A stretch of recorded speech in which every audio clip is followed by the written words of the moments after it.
Behind closed eyes, a parallel life unfolds, a world where every word is perfect and every wound is healed. For some, the imagination isn't a playground, it's a sanctuary. It is the quiet addiction of those who prefer the vivid ghost of a dream to the cold, silent weight of reality. It happens in the middle of a conversation, or while staring out a rain-streaked window. The gaze softens, the room blurs, and the mind departs. You aren't just thinking, you're living. In this internal cinema, the stakes are high, the romance is profound, and the version of yourself you present is finally, hauntingly enough. It is a masterpiece with a single spectator. This architecture of the mind is rarely built in times of peace. It is often constructed in the quiet corners of a lonely childhood or the hallways of an overwhelming present. When the external world offers no safety, the mind learns to manufacture its own.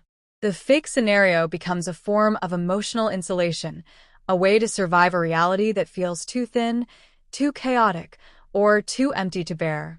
Psychology recognizes this as a spectrum of maladaptive daydreaming.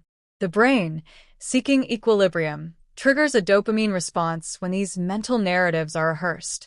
The neural pathways cannot fully distinguish between the chemical surge of a real victory and the imagined one.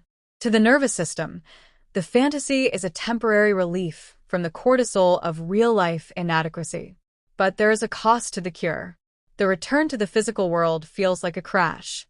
Reality appears duller, harsher, and frustratingly slow compared to the instantaneous gratification of the dream.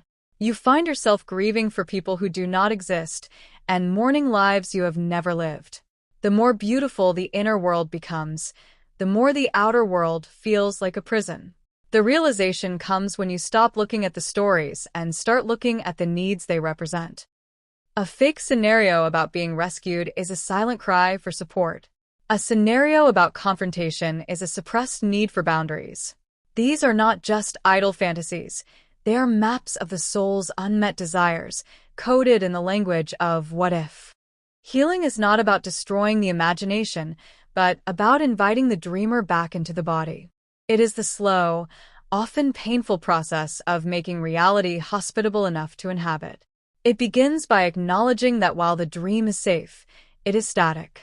Growth requires the friction of the real world, the messiness of a life that cannot be edited or paused.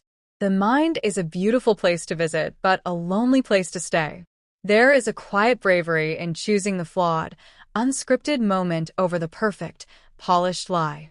The world outside may be quieter, but it is the only place where you can truly be touched, and the only place where you can truly be seen.